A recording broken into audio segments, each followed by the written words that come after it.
Hello, everybody, and welcome back to another live stream. This is Everything DC Marvel More, and we've first time being back from a live stream in a little bit.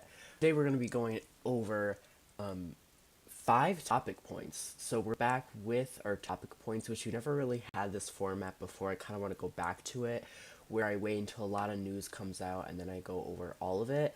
But I want to make it like up to date, and literally all of the news we have today came out like within the past week, and there's enough news to go over it. So it's like up to date. It's perfect. So the first, before we go into them, make sure to like, subscribe, and turn on notifications if you're enjoying the video. It is it's not a new weekend. I didn't have to go to school today, so it was a little bit of a, it's kind of weird doing a Thursday at 3 o'clock. So it's not a new weekend, but we do have a new feature, which is QR codes. So it's a brand new QR code feature that is on the software that I use. So you can put on 2 QR codes. So this is one that we can do just like that. So there you can see it says my Twitter, and then just one word. You can grab your phone out, and I'll actually test it right now. You can grab your phone out, go to your camera app, and you can go straight to the camera app, and you can click the link from the camera app, and then it should take you right to my Twitter, which is really cool. And then it actually says at the top of my live stream, and it has a counter on my end, and it says how many people have used the QR code. So if you used it right now, I can see that number will go up to 2 because I just used it. So that's one that we can do, and then another one we can do is a QR code plus a image. So here you can put an image, a code, you can put the title, and then you could write a little body message that says be sure to follow. So again, just like that one, if I take a picture of this one, I can click that link, and then it will take you over to my Twitter page, and then now that is up to 3 QR codes, because I did it twice and someone else might have done it. So it's really cool. That, you can do that. So I probably won't keep it up that much. Some days I may have it just like this. Like, for example, what I can do. Oh, I did not mean that. What I can do is I can go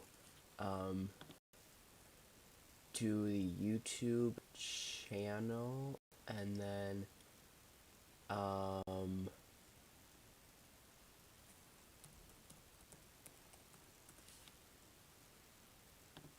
I don't know, but yeah, so really cool how you can do that. I'm probably gonna get more familiar with it. Let's get into our first topic point. So our first topic point for today is the third annual Critics' Choice Super Awards. So the Critics' Choice Super Awards is probably the award show that I would say is, if you're a fan of Marvel and DC and Star Wars, it's probably the really good award show to watch, because most of the awards on for the Critics' Choice Awards are things that we cover on this channel. But I did change it a little bit. So these are not all the nominations. These are only the nominations between film and TV of DC Marvel, because there's like horror nominations. Obviously I don't really cover any horror, so I did not include those. These are only nominations from things that I cover.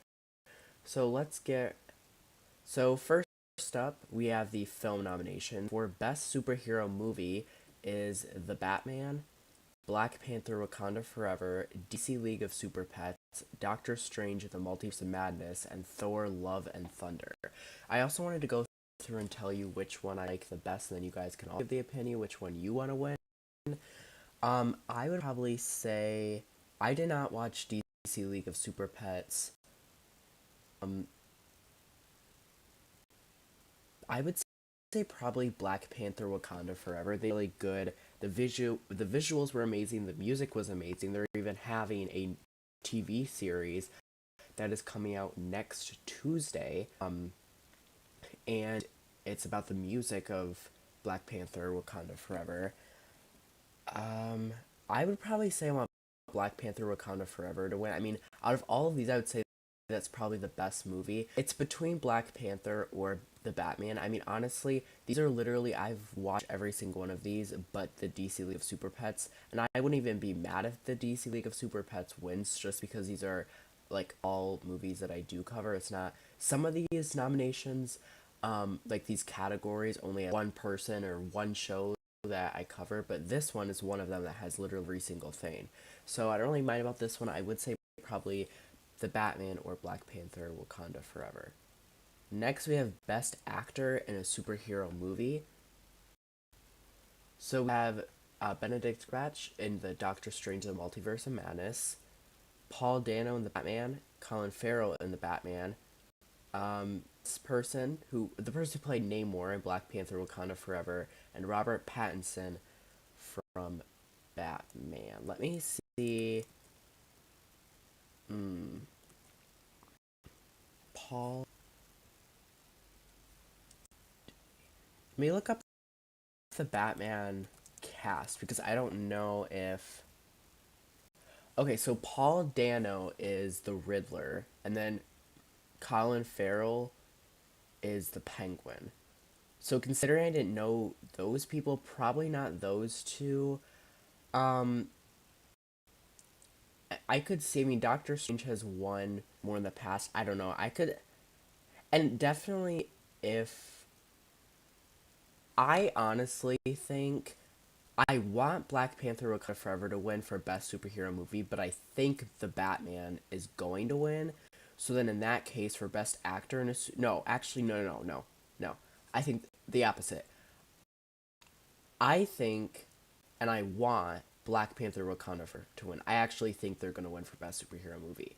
Now I think for best actor in a superhero movie, I think Robert Pattinson as Batman is going to win.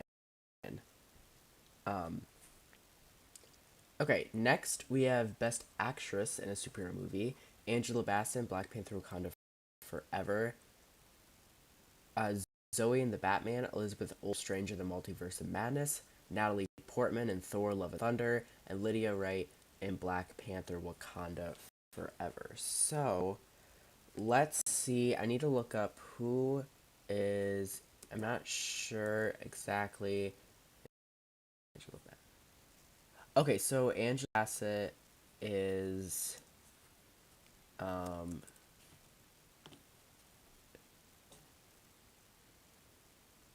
Queen Ramonda. Okay, so that's the Queen.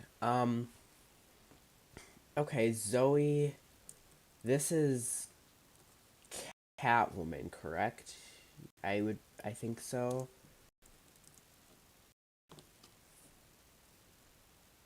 Yes,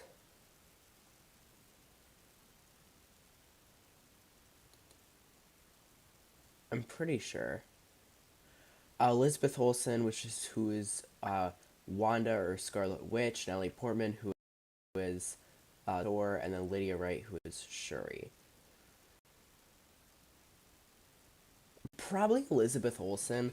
I mean, she, with going through so many characters and really like portraying an evil was like a lot different from WandaVision, and I don't think WandaVision is nominated, and that was a great show.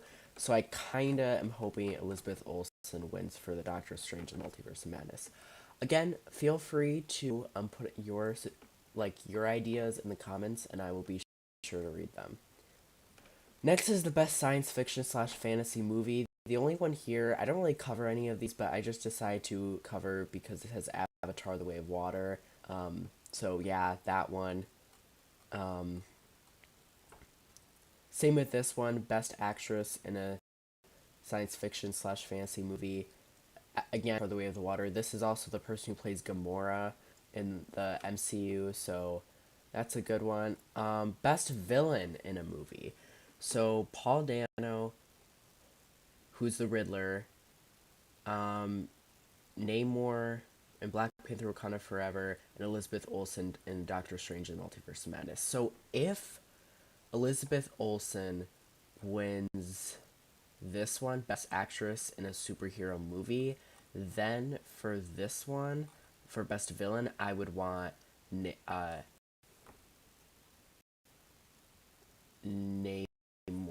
to win. Why can't I think? I don't know. Why am I feeling like that's not? No, it is Namor. Okay. So yeah, for that one, I would want Namor, who's a really good villain.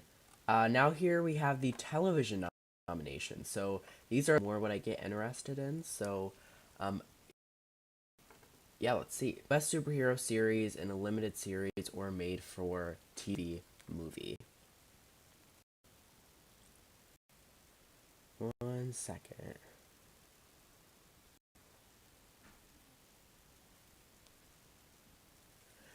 Okay, so the boys, Doom Patrol, Miss Marvel, Peacemaker, She-Hulk Attorney at Law, and Werewolf by Night. So for all of these, my favorite television series would probably be Miss Marvel, I would say. I really like She-Hulk Attorney at Law and Werewolf by Night. Those are all really good Marvel ones. Peacemaker, Doom Patrol, or DC, but I would have to say Miss Marvel is the one that I enjoyed the most. Next is Best Actor in a Superhero Series, limited series or made for TV movie. John Cena for Peacemaker, Brandon Fraser for Doom Patrol, Grant Gustin for The Flash, Oscar Isaac for Moon Knight, Elliot Page for The Umbrella Academy, and Anthony Starr for The Boys. So I would say for this one, the only one that I watch currently and I cover is Grant Gustin for The Flash. So that one I would want Grant Gustin to win. Next, we have Best Actress in a Superhero Series. Daniel Brooks for Peacemaker, Michelle Gomez, Katie Lotz for Legends of Tomorrow, Tatiana Maslany, I don't know how to say last name, for She-Hulk Attorney at Law, Aaron for The Boys, and Iman Vellani for Miss Marvel. So I would say, because I did like She-Hulk, but I feel like if Katie Lotz wins for Legends, maybe DC consider renewing it again, potentially. Maybe I know normally with whoever wins these, they'll like consider like a show has ended and someone wins, and they'll be like, oh, that means a lot of people voted and a lot of people want that person and like that person, so why don't? So I mean we're obviously gonna see Miss Marvel again in the Marvels, and we're gonna see She-Hulk Attorney at Law. We'll see She-Hulk again, so I think Katie Lotz for Legends of Tomorrow. I would want her to win. Next is Best Science Fiction slash Fantasy Series. This one, the only one that I cover would be Star Wars, which is Andor. So for that one, Andor. Best Actor in a Science Fiction slash Fantasy Series. Again, Andor. So Andor. That one. Best Actress in a Science Fiction slash Fantasy Series. Between Obi-Wan Kenobi and Andor, I watched a little bit of Obi-Wan Kenobi. I haven't watched Andor yet. I probably should. So I'm going to say Obi-Wan Kenobi for this one, and I think that's the only one that Obi-Wan Kenobi is nominated for. So I'm going to say that one. Next, we have Best Villain in a Series. So we have Ethan Hawke for Moon Knight, Hayden Christensen for Obi-Wan Kenobi. Probably Obi-Wan Kenobi again, just because I wasn't really that big of a fan for. Oh, we also have Werewolf by Night, which I also really liked. And considering a lot of people thought it would not be as good as it was, and I actually kind of liked it, so I didn't see that. So I would want them to win one, just so the Marvel sees people are enjoying their specials, because I think those are really good. Just one episode, they're almost like a movie, where this just only one episode, but you get to watch it, not in theaters, and you just get to sit back, relax, and watch it. So I would say Werewolf by Night, that one. And then that's it for all of the nominations for the third annual Critics' Choice Super Awards. I can see when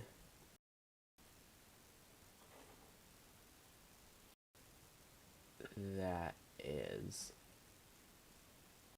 Thursday, March 16th. So, in about less than a month will be when all of these comes out. Next, our next topic point is Marvel Studios, The Marvels. So, Marvel Studios, The Marvels did release a brand new poster, which I will show. I do not think I have. Right here. So this is the poster right here. And they also have a brand new release date. So the release date was sometime in July, I think July 10th, but they delayed it, as you can see, to November 10th. So pretty big release date, but also pretty cool poster. So I do definitely enjoy that. So that was kind of a quick one. Next one, another really quick one. The MCU Rogers the Musical. So they just revealed that Disney is going to, well, actually share this. So this is from the direct. You can look at it on your in the description down below. But let's read this. So Disney confirmed that a historical MCU musical is set to debut at the Disneyland Resort this summer.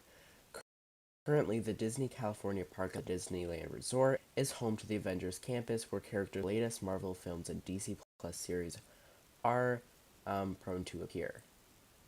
But now it seems that Disney is taking its Marvel Universe ties to a whole new level in bringing a Disney Plus plot point into its universe. A real-life production of Rogers the Musical, inspired by the in-universe musical shown in Hawkeye on Disney Plus, is coming to Disney California Adventure at the Disneyland Resort. Marvel described this version of Rogers the Musical as a short, one-act version all about Steve Rogers' life. Disney also released a teaser to announce the show, which showed Peggy Carter looking down at a playbill for Rogers. So yeah, pretty cool. Really excited to see that.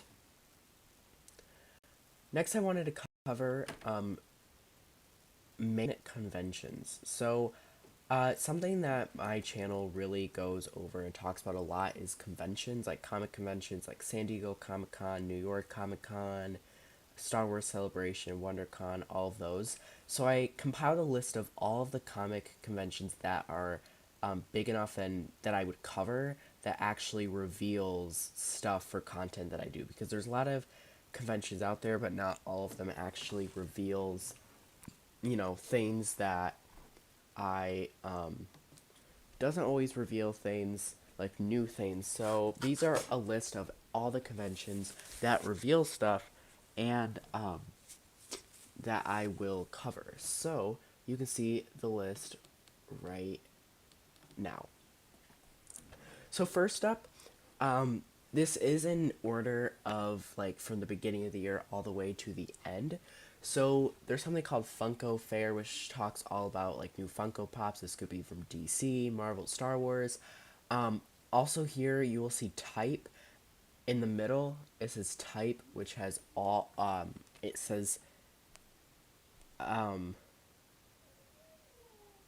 it has like if it is all if it's between like Star Wars, Marvel, and DC, or if it's just Star Wars, or if it's just Marvel, whatever it is, it's all it's on in the middle, and then the name is on the left, and then the dates for the event is on the right.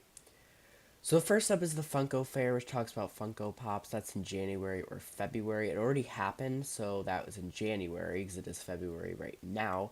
The next main convention is WonderCon, which is March 24th to March 26th. Then we have the Star Wars Celebration, which is a Star Wars comic convention, which reveals new series that are coming out on Disney Plus from April 7th to April 10th. And then Star Wars Day, which they reveal, it's not really that much of a convention, but they just reveal a couple things on Star Wars Day, which is May 4th. So then after that, we have San Diego Comic Con, which is July 19th to July 23rd. And then we have first time ever Welcome to the Multiverse, and it's a Marvel only event. So it's an official Marvel event coming this year in the second half of 2023. And then after San Diego Comic Con and the Welcome to the Multiverse, depending on when that does come out, we have the D23 Expo, which is basically the Disney Plus convention, which covers Star Wars and Marvel, and that is from September 8th to September 10th.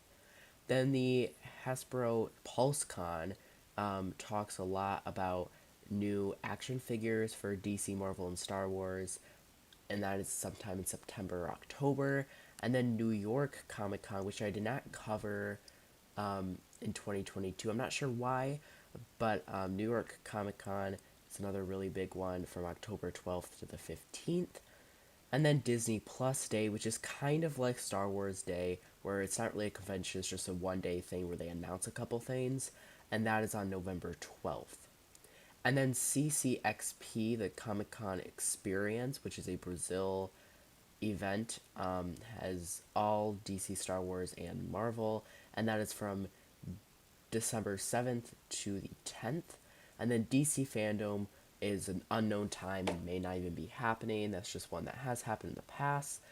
And then finally, the Disney Investors Day, or they may call it the Disney Shareholders Webcast. It sometimes switches, and that's where it's like a whole online event as well. So you get to watch it, and it's between Star Wars and Marvel. So those are all, again, a list. If you want to take a picture of that, you can. And those are all the dates and conventions I will be covering throughout the year. Okay, so next we have, which is kind of like our big topic point, and that is the Kevin Feige interview. So we're going to be going through this interview. I'm just going to go until we reach like an hour of the live stream, and then I'll stop if we don't get through all of it, and then I will do another live stream sometime later going over the rest. But hopefully I can get through all of it, so let's begin. So this is an interview. I know, I'm assuming probably some of you have seen this, but I am going to kind of go more in depth about my personal opinions for it after the question is completely read. So Kevin Feige opens up about Phase 5, Kane, and the future of the MCU. Again, thank you to EW for making this article. Marvel's top boss sits down for an exclusive deep dive with EW, teasing multiverse, mutants, and more. So welcome to Phase 5. Avengers Endgame proved to be nothing but the end for the Marvel Cinematic Universe, and since then, the biggest superhero franchise in history has only continued to expand. After closing out the Infinity Saga in 2019, Marvel turns attention to the multiverse, kicking off Phase 4 with a slew of films and Disney Plus TV shows, including WandaVision, Shang-Chi and the Legend of the Ten Rings, and Black Panther: Wakanda Forever. Now Marvel is ready to begin its next chapter, and EW has your exclusive preview.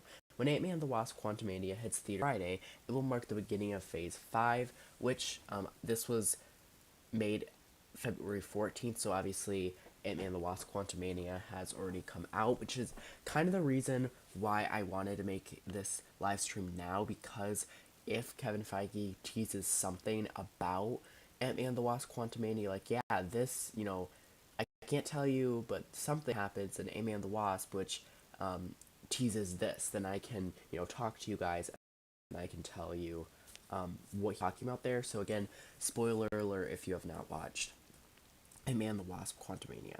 So it'll mark the beginning of Phase 5, as well as the introduction of a new villain, Jonathan Majors' Kane the Conqueror. As part of our Quantumania cover story, EW sat down with Marvel mastermind Kevin Feige for an exclusive in-depth interview, during which the studio president spilled details about Phase 4, Phase 5, and beyond. Feige teases Marvel's future plans, from the villainous Kane the Conqueror to the long-awaited introduction of the Fantastic Four. So again, this isn't just talking about Ant-Man the Wasp. This is kind of talking about Phase 5, Phase 6, and beyond, which is really good. And it's kind of rare that that man right there, Kevin Feige, does an interview, so it's kind of a big deal. Normally he just waits until conventions, speaking of, conventions, to cover this. So Entertainment Weekly said, let's start off with Ant-Man. Why was Quantumania the right film to kick off Phase 5 and introduce Kane the Conqueror? We wanted to kick Phase 5 with a team of heroes that you already know. We knew that if we're going to do another Ant-Man film, it was always the idea to spend the majority of the time in the quantum realm. This place you've heard about in various movies and seen glimpses of, we wanted to actually explore it. When we were making the earlier films, we saw the visuals of the quantum realm, like, see that back there? That's a city.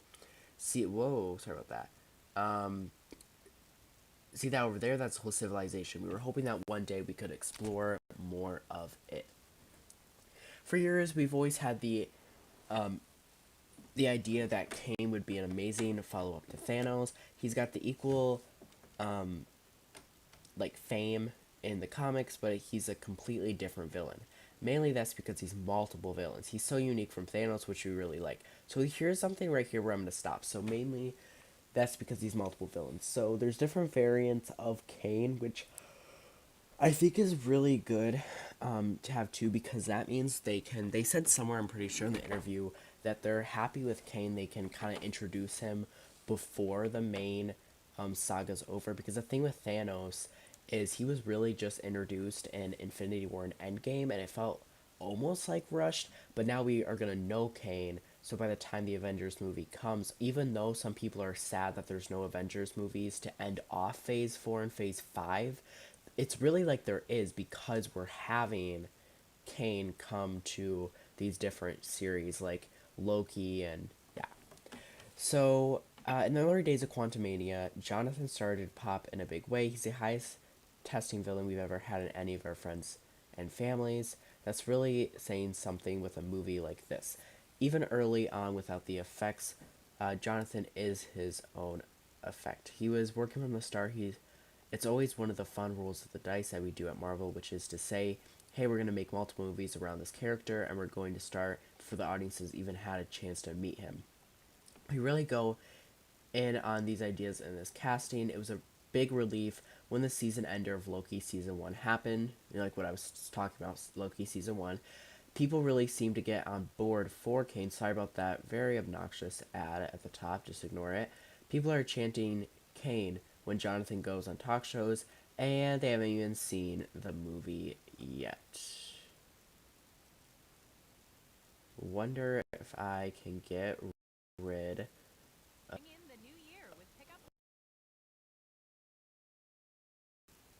Okay, sorry about that. I don't know if I can get off of this. Okay, there we go. We should be good now. Sorry about that. So, what was it about Jonathan Majors that made him the right fit for this? Like you said, he's playing multiple versions of this villain.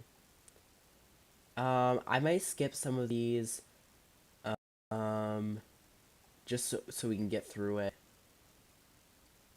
Here's something that's interesting. We knew that we were casting him for at least Loki season 1 and Quantumania at the same time. So at the same time they knew that they were casting him, which is good, I guess. Working with both the Loki team and Payne on the Quantum Realm and the Quantum Mania team, sorry, we thought Jonathan would be incredible for their different um, incarnations of the character, and spoiler, he was. Okay, so here's a big one. So I know that you're calling Phase 4, 5, and 6 the Multiverse Saga, all leading up to the 2025's Avengers, the Kane Dynasty, and 2026's Secret Wars. How are you thinking about Phase 5 specifically? Is there a through line or general theme? Sorry, another very obnoxious um, very obnoxious things. I might just read it through like this and then not get... Yeah, I might just read it like this and then you guys won't have to see it, but yeah, so that's okay. So, it's really a classification system for the audience that's following along. It's to keep track of how many pieces fit in place. I didn't really talk a lot about the overarching themes or direction of Phase until afterward. in large part because we are very always adapting and weaving as our creative demands and new ideas come up. But I would say, in very generalized terms, as you can see in Quantum Mania, it's about setting up the big overarching thread that will go through the next phases. And then this is something that's really important to talk about too, that I think is really um, that's really good to know. So, not every film in the Infinity Saga focused on the Infinity Stones or Thanos, and it will be the same across phases 5 and 6. But we're gearing up, people get a taste of this in a big way in Quantumania as we lead to Avengers Secret Wars, which I'm extremely excited for.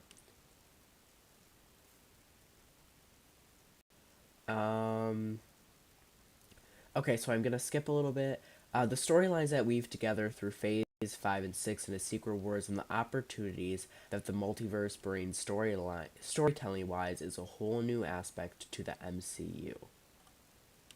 So then EW said Phase 4 was a transitional era. Several of your original cast members left after Endgame and introduced a whole new group of heroes. You also start to embrace television, launching multiple shows on Disney Plus. What were some of the learnings or takeaways from some of those projects? I hope we learned something on every project. I was very pleased with everything that we did. Kamala Khan, for instance, is a great new character in the MCU. I'm very proud of the Miss Marvel show. I also know, and this is a spoiler, she essentially steals Marvel's, which is coming out November 10th. Here it says July 28th, but we know now it got delayed. So I guess it's good to think. No, too, Kevin Feige didn't know that it was getting delayed, or he did, but he just didn't want to spoil it because he didn't announce it yet. So, the Marvels, which is coming out November 10th, makes me excited that people will hope see that movie and then go back and revisit those shows on Disney Plus. So that's something really good to know too. So many people were saying, like, I think when people were thinking about this, like, definitely with Division, everyone would say, like, WandaVision set up Wanda in the movies for Doctor Strange, but it could also be around. People could have watched Doctor Strange in the Multiverse of Madness and could have been like, wait, I just saw Wanda in Infinity War and Endgame, and she was fine. I mean, yeah, she was sad about Vision dying and all that stuff, but what happened in between? Why is she just like evil now? Or who are these two kids that she have? Like, what is going on? And then they go back and revisit those shows, or it could go again. It could go the other way around. They could watch the show and then want to go watch the movie. So it's really good. Yeah. So I would say it's really good how they're doing that. The fun thing about streaming, they are there forever, and people can keep re-exploring them. Moon Knight, same thing. I think there's a future for that character as we move forward. So that's a big thing too that I think some people are skipping forward. It's basically confirming Moon Knight is gonna be in more projects, and kind of I think it's may already be in production or somewhere confirmed that Moon Knight there is gonna be a season 2. If not, that's at least he is gonna be in some more. Um, there's going to be some more content with him. Okay, so um, I do think one of the powerful aspects of being at Marvel Studios is having these films and shows. Um, I don't know how to say that word, but basically, I'll kind of sum up this one. So they're basically saying that they don't want so much content on Disney Plus for television shows. They kind of want to only put out, I think they said 2 or so a year, so that each of the shows will have their chance to shine. Um, so yeah, we want Marvel Studios and the MCU projects to really stand out and stuff. So people will see that as we get further into Phase 5 and 6. The pace at which we're putting out the Disney Plus shows will change so they can get a chance to shine.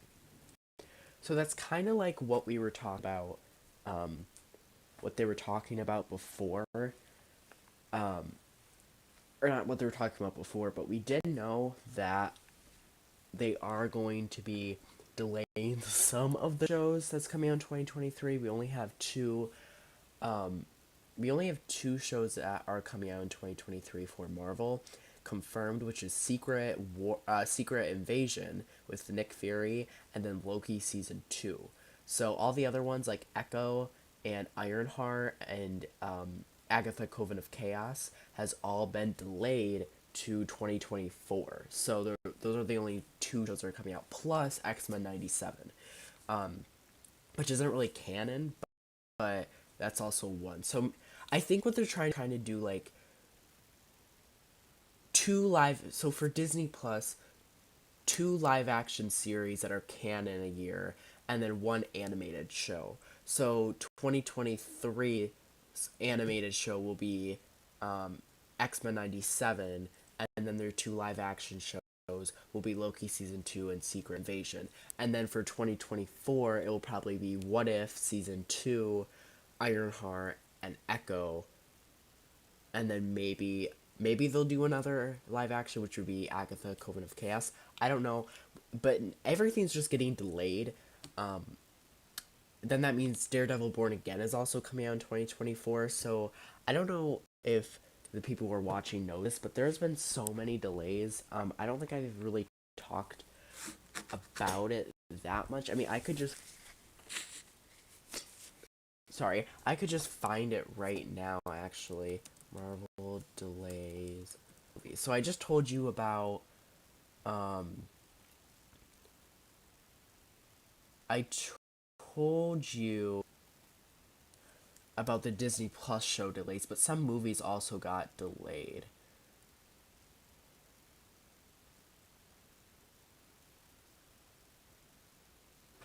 Oh, also Thunderbolt Steven joins Mario's picking key roles. So for the Thunderbolts, news just came out. That's cool. I don't know. I'm trying to see Marvel. Somewhere the Marvel. This is a lot.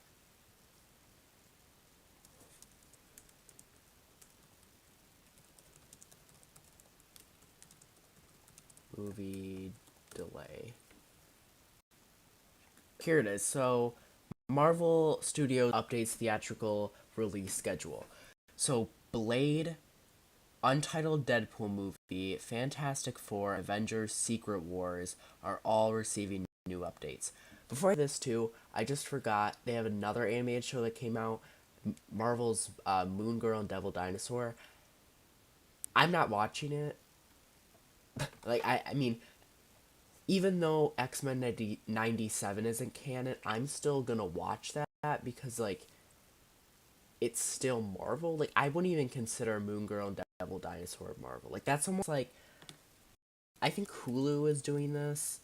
I think renewed Hit Monkey, which was a Marvel, like it was a Marvel show. Yeah, it was Marvel's Hit Monkey, and um and it was an animated show on Hulu, and they renewed it for season 2, but they removed the Marvel from it. So now it's just called Hit Monkey. So like that's just that, and then I don't know, Moon Girl, I don't know. Yeah, but I'm not gonna watch that. I wouldn't say that's like canon, like in like it's in the slate. It's for sure going to be in the Marvel Cinematic Universe, and then you have like on the bridge, like you're not really canon, so that would be like Spider-Man Freshman Year, like that animated show, and then also X-Men 97, and then you just have like lower than not canon, which is Devil Dinosaur. So yeah, it's I probably won't. I mean, if I'm bored, I might watch it, but I don't know, probably won't. So yeah, so Blade, which was originally, so this is okay. So this is interesting too. So Blade, which was originally gonna come out in July 3rd of 2023, is moving to September 6th of 2024. So what's interesting too is, remember, Cap or the Marvels switched from July to November 10th. So it's almost like the Marvel took Blade's spot, and then Blade took the Deadpool movie spot, because the Deadpool movie was gonna come out on September 6th, but now Blade's coming out on September 6th of 2024, and then the Deadpool movie is moving to um, November 8th, 2024, which was the same time that Fantastic Four was going to come out, which is now moving to February 14th, 2025.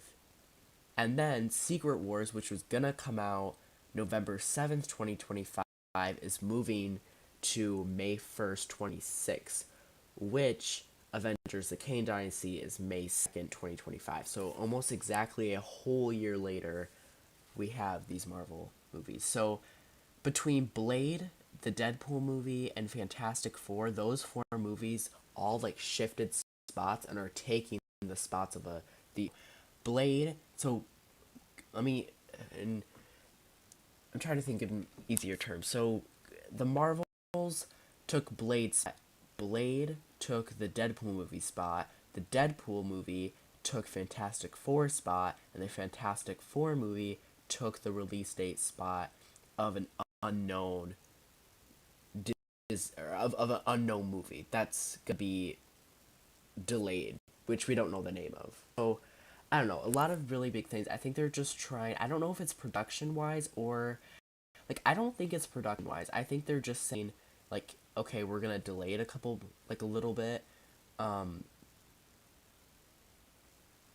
because how long did it take? I mean, I know we're kind of going away from the article. This was kind of like what I wanted to do because I assumed a lot of you have probably read the article already. So I kind of wanted to go from the article and then I wanted to talk, kind of just get my own opinion on it.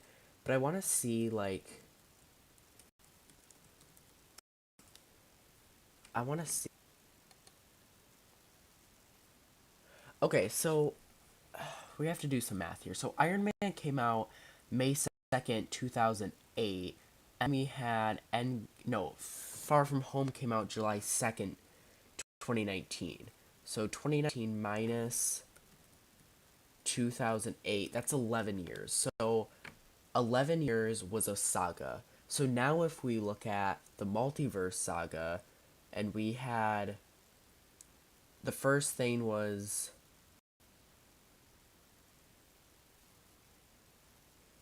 let me see, we need phase 4. So the first one that we had was WandaVision, correct? Yes. So WandaVision came out in 2021. So then we have 2021 minus um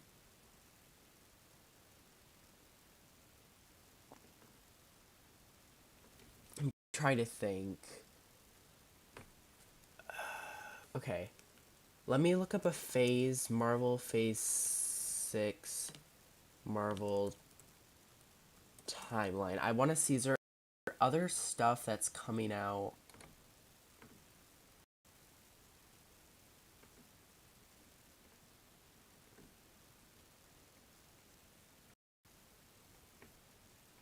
Oh, so it seems like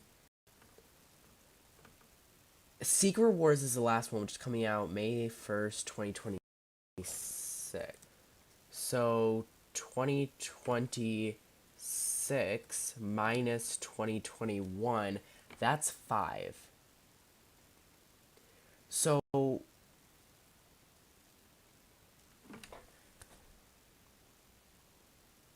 but that makes sense though. That does make sense because the Infinity Saga with Thanos took 11 years to complete. And then this saga, the multiverse saga, would take 5 years to complete, which makes sense because that is also, remember in the Infinity Saga they just had movies, so it would take longer to develop the characters. With this saga they can do TV shows and more content, so it takes less time to develop. That's why it's only 5 years. But if they didn't do these delays, then it would probably take like 4 years or maybe even 3 years, which is just that's like a whole saga a year, and usually it's like a whole, or no, a whole phase. One phase is 1 year, and I think what they're trying to do with one phase is 2 years. So that means that if there's three phases in a saga, then that would take a whole saga would take around 5 or 6 years, which makes sense because this saga would be around 5 years. So yeah, I think they want to have a saga be 5 or 6 years. So not 11 years like the first one, but not like 2 years. So yeah, it makes sense. So I think that's why they're kind of slowing down on that. I would say makes sense. Um, so back to they said, so when you say the pace will change, do you mean spacing them out or putting out fewer shows a year? And then Kevin Feige said both, I think. Um,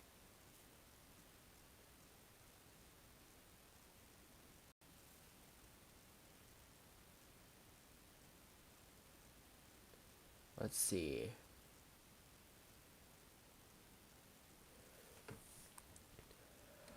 Um,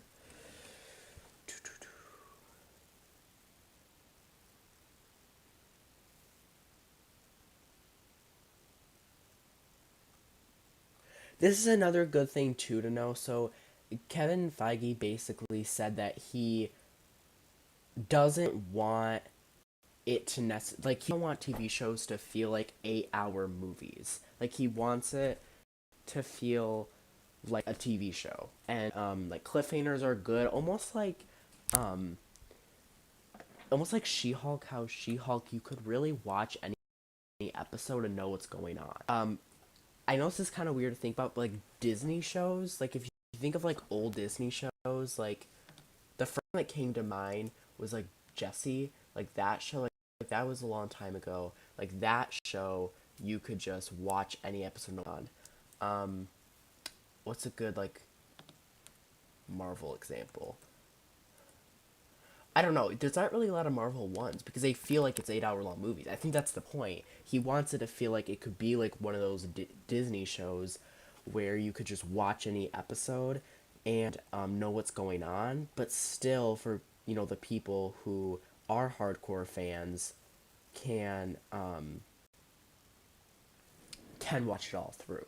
So like a good example is like let's say you have like a young child and they they can't sit down for a long amounts, so you don't want to spend every Wednesday night watching an hour-long show. But maybe one day they're like, hey, maybe they start getting into Marvel and they're like, oh, uh, what's like you don't, it could be someone who doesn't watch, like they like Marvel like action figures, and they don't sit down and watch a movie like in the movie theater, but then you're scrolling through one day and they say something like, "Oh wait, Loki! I have Loki as a character. Can we watch that?" And then just watch any episode and know what's going on. You don't have to dedicate so much time to it, which I think it could go both ways. I mean, I kind of like it feeling. Sometimes I feel like I, I don't know. I don't like when people say 8 hour movies because it sounds like really really long and stuff. But like I don't know, like the time the run tells long, but like I don't know because I feel like, cause I like the cliffhangers, I like it feeling like you can watch it from start to finish and it's you know that, but then I also don't want it to feel like you can just watch any episode because I feel like if it turns into something where you can watch every episode, then there will be no story moving forward. The problem with the shows, like it can go both ways. Like shows that do that where you can just watch any episode and be fine with it. The pro is that for those shows they have more people watching because you don't have to dedicate so much time. The con is really build a story. Like you almost have to make the story in the first episode. Like I know I keep talking about like Jesse, but like it's kind of like that. Like they sort of made their storyline got from the characters in the very first episode of the first season, and then the other episodes for the whole rest of the seasons they could just do whatever they wanted because you knew the characters, and each time was a standalone adventure that those characters had. But I feel like with Marvel that'd be hard to do because I would think people would get mad because it's not necessarily a like you can't really have a whole storyline building up if you just want it to be each episode is going to be different. So, yeah. Huh.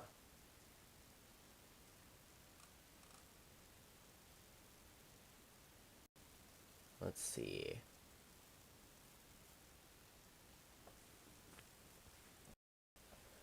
Um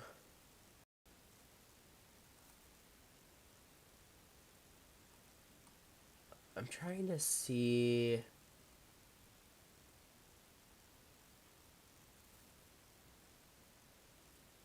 Yeah, that's really it. I mean, a lot of the other ones are just kind of like in the future, but those are the ones that mainly wanted to talk about. I just yeah, I feel like I wanted to get some of your guys' opinions, so why don't we do a little Q&A? So if you're able to, please take a couple minutes, write in a question. It could be about what we talked about today. It could be about, Marvel slowing down a production, Marvel doing the episodes that are, you can just sit down, watch any episode. There's not really a storyline that builds up. It could be about about the Marvel spacing out shows, the delays that they're having, um, conventions. I mean, if you maybe you have a convention that wasn't on that list and you think I should cover it. Um, if you're gonna watch Rogers the musical, they'll probably post on YouTube. Like I could see 1 second. Sorry, I had to take a drink of water. I could see that posting like Marvel uh, or just a random person posting the musical. But if you want to watch it live, would you watch it? Did you like that new Marvels poster? Were you happy with the Critics' Choice Awards? Um, so yeah, let me know. Do you like sorry. Do you like the one-off Marvel episodes as opposed to building off each other? This was kind of what I was talking about before. Um, and I don't know. It's just hard because like I think more people would watch them. I think for the fans, like the hardcore fans, it would be better if they build off of each other. But for Marvel's as a company, I think it would be better for them if they're one off because they would get more people to watch it.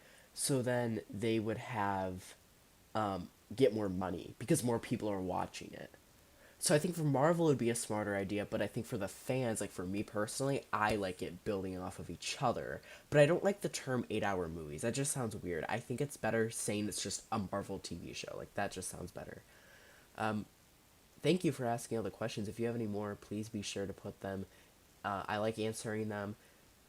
So yeah, again, just ask me questions. It doesn't even have to be what I covered. It could be about the Flash, the final season. If I'm liking the final season, questions about that, about Gotham Knights, if I'm looking forward to that. Literally anything. It doesn't even have to be what I covered. Just anything you can think of that has to be with Star Wars, DC, Marvel. Ask me. Um, yeah, it could literally be anything. So let's answer this one. So, what TV show would you like to see Marvel develop? That's a good question. Huh. Um,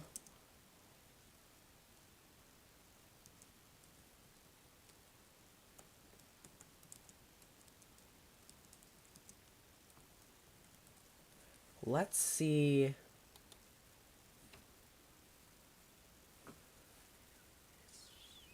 I don't know. I'm trying to think. I could say I don't really know which ones I would like to see, but I can definitely say what ones have been like confirmed. And like which ones I'm looking for those. Definitely Vision Quest, like that That one is definitely one that I'm looking forward to, which is like a WandaVision spinoff, but it's based on just like White Vision, so that one's really interesting. Um, Armor Wars, that's was gonna be a television show, but now it's gonna be a movie. Um,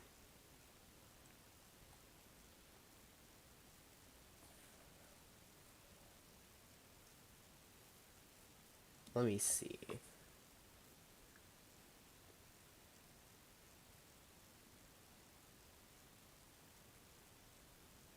Marvel Zombies, that looks good. Marvel Zombies is gonna be 4 episodes. It's kind of like 5 episodes if you count the What If Zombies episode. This is just really random, but once Marvel Zombies comes out, I would watch which it says 2024, it might be delayed to 2025 with all these Marvel delays. I would watch the What If Zombies episode as the considered first episode, and then watch the other ones. Um, Daredevil Born Again sounds good. A lot of people has been wondering if they need to watch the original Daredevil before Daredevil Born Again. I probably won't, and I think I would be fine. If you want to, that's definitely a idea. Um, Wonder Man, they're actually directing it, or they're producing it right now, so that's gonna for sure be series. Something that's interesting too that I found out about that is if you're not sure if something is going to be a movie or not a movie, a television show or a special on Marvel, always think about the time that they're filming, because if they're filming it now, if this was going to come out in phase 6 in like 2026 or 2025, they would have not, if it was a special one episode and it was like 50 minutes long, they would not have to start producing it now. So considering they're producing it now so early, I'm assuming that would be a series, because, and I think it's already been confirmed. That's a bad example because I think it is 100% this is a show. I think they've already talked about that. Nova, I don't know. Nova is confirmed to be coming out, but I don't think they know if that's going to be a series or a special. I think that would do better as a special, honestly. Like, some just do better. Like, Werewolf by Night did better as a special. Um, yeah, I could not see that be a show. Like, if every single week we had to see Werewolf by Night, I could not see like a one thing, like a one episode thing. That was good.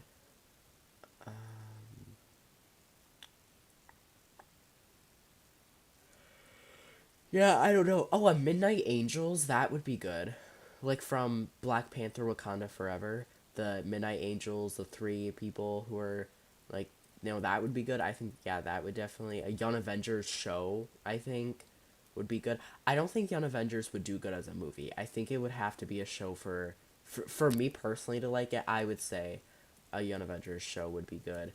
Um, some people are thinking there may be a Kane the Conqueror show before like, the Kane Dynasty in Phase 6. I think it would be cool if they had a Council of Kane, right? Like, wouldn't that be cool? Like, imagine if they had a series before, um, if they had a series before, um, before the Kane Dynasty came out, and it was called the Council of Kanes, and it had like in the end credit scene, it had all of like the different Kanes. Like that would be really cool. I feel like, and then what would be cool is that could direct into the Kane Dynasty, and like the end credit scene for the final episode could be like them be like deciding which Kane they're actually gonna fight. Um, which is cool. I think, yeah, that'd be really cool. The Illuminati, that would also be cool. Illuminati show, because that was introduced in Doctor Strange in the Multiverse of Madness. Yes. Eternals 2. Apparently, this was another. Actually, no, never mind. I don't know if I should say it because it was a leak, so I won't say that. Namor, that would be a good, cool show.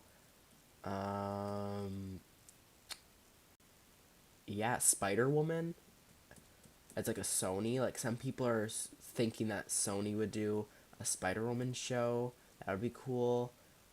Um, yeah. So To answer that question, this kind of took a little bit, but let's see this one. So, again, if you want to keep asking questions, you can. You can just say, like, I can't think of any more, and then we can be done. But if you have more, I love answering. That's probably my favorite. This is, when you ask questions, this is what keeps the live streams moving. I may do a whole live stream one day where I just, like, talk and answer questions because it's probably my favorite type of things that I do. So, do you like the direction of the flat or the do you like the direction the Flash is headed for the final season? Mm, I don't know. I saw somewhere that um the reason, so for those who don't know, spoiler alert, they're having their like 5 episode storyline, episodes 1 through 5.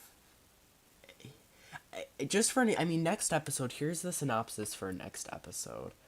Um, the Flash is forced to make an impossible choice with the power out in the city. Team Flash calls upon the Rogue Squad help as Iris is visited by an old friend. Joe and Cecile work on finding a balance.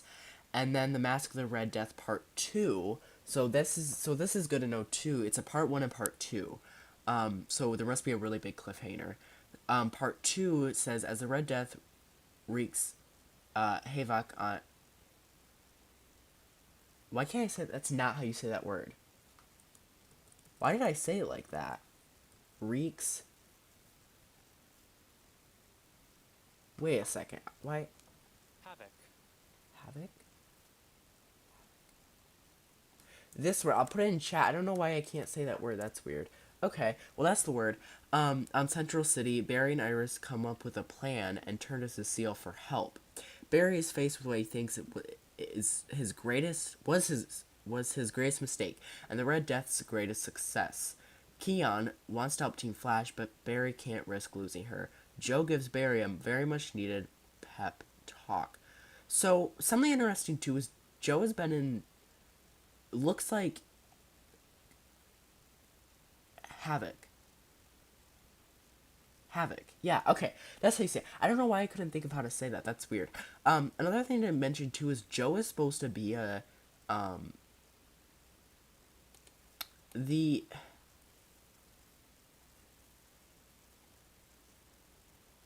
I know this is just weird. Like I don't know because Joe is supposed to be a recurring cast, not um every episode, and he's been in. It looks like he's gonna be in 4 out of 5 episodes of the storyline. Which I don't know if maybe later he won't be in as much, and this is just the one to kind of ease him out of the show. But I don't know. It's a little interesting. So after episode 5, that's the end of the Red Death, and then I think 6 and 7.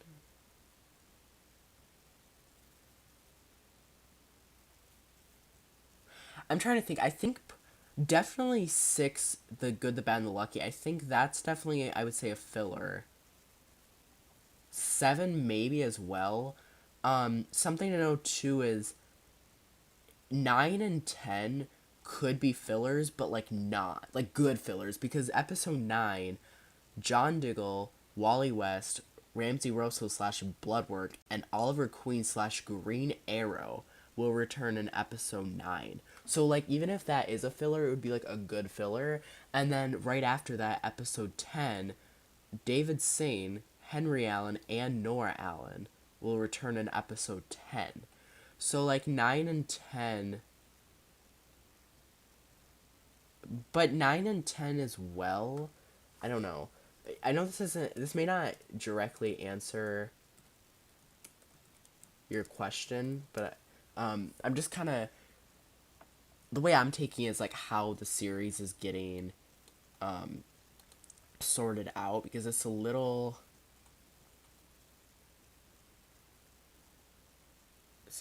interesting.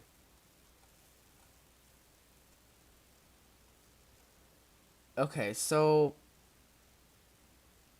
that's not. Is it here? Okay, so 10. I'm trying to think. I don't want to say that 6, 7, 8 are fillers because that would just be not good. Definitely 6 would be. Maybe 7, 8. I don't know. I mean, episode 9, we're getting the Oliver Queen back. And then episode 10 and 11 are titled A New World Part 1, which means A New World Part 2 is episode 11. And those, from what it looks like, A New World, that makes me think that that is almost like talking about like Barry maybe travels to a new universe and it's like has some of these like season 1, season 2, season 3 like characters back with almost having like another opportunity to have these characters back because it's a new world. So this I would say great idea. Like I if that's what they're doing, fantastic idea because I'm worried that if they want to get all these characters back, they would do this like either they will literally spend 1 minute and be like, "Oh, you're back. That's cool," and then just start talking with them, or they'll do the total opposite and spend like 3 episodes talking about how this person is back, and then by the fourth episode, they do what they were there for, like they are there for the fourth episode and then they're gone and they waste 3 episodes. So it will never go in the middle.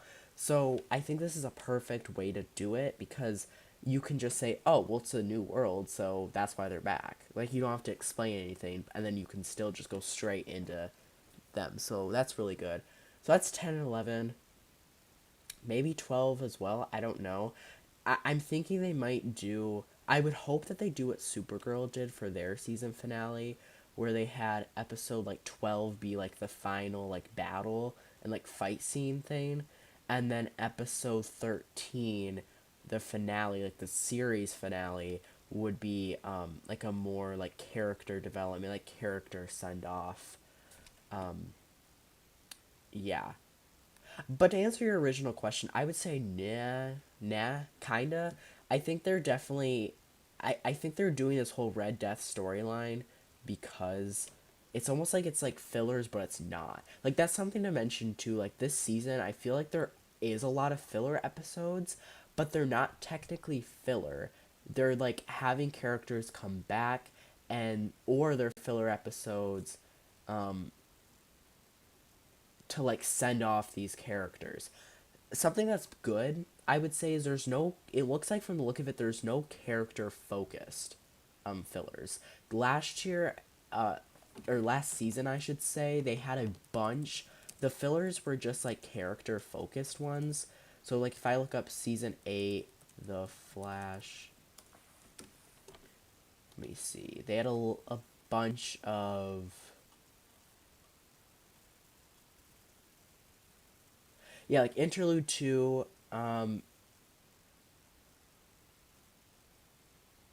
impulsive. So they had like an impulse interlude episode with XS and Nora that was them focused. Death interlude 2.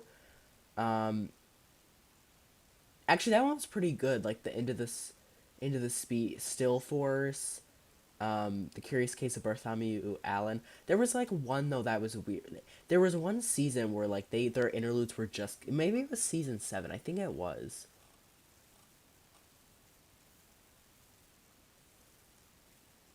Yeah, so in season 7 they had like Goodbye Vibrations. That was like a character focus one for Cisco. Rayo de Luz was one. I'm probably saying that wrong. For Allegra, that was character focused. So like a bunch of the interlude ones are character focused, which kind of makes it slower. But it seems like the interludes for the final season are more just like fun ones where it has all these characters coming back, and it's not so much. It's not so much like you know, um,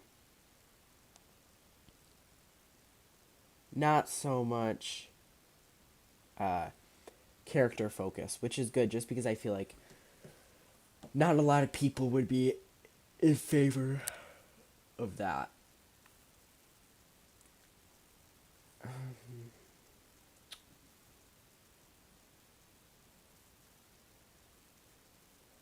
Is there any other questions that we do have that I could answer?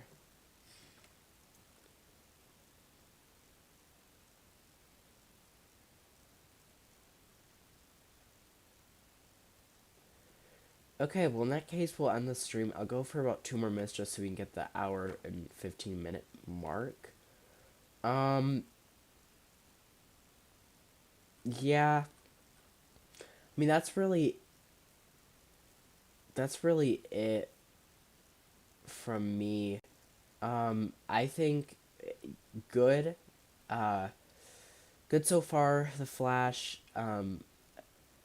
What was all the stuff we talked about today? I don't know. I'll talk about this really quick. For the next time I'm going live, I want to go more. I mean, obviously, you guys saw that list.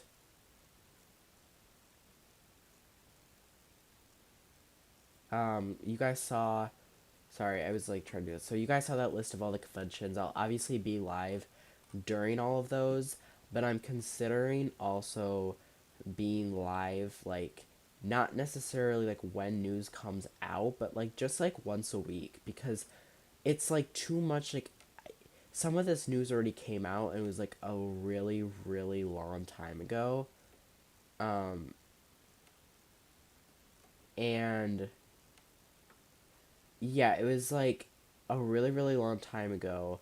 So um I would rather like do a live stream once a week on the weekends where I'll cover that one news from the week. If it's like multiple, like maybe there's a bunch of news, then I'll cover all of it.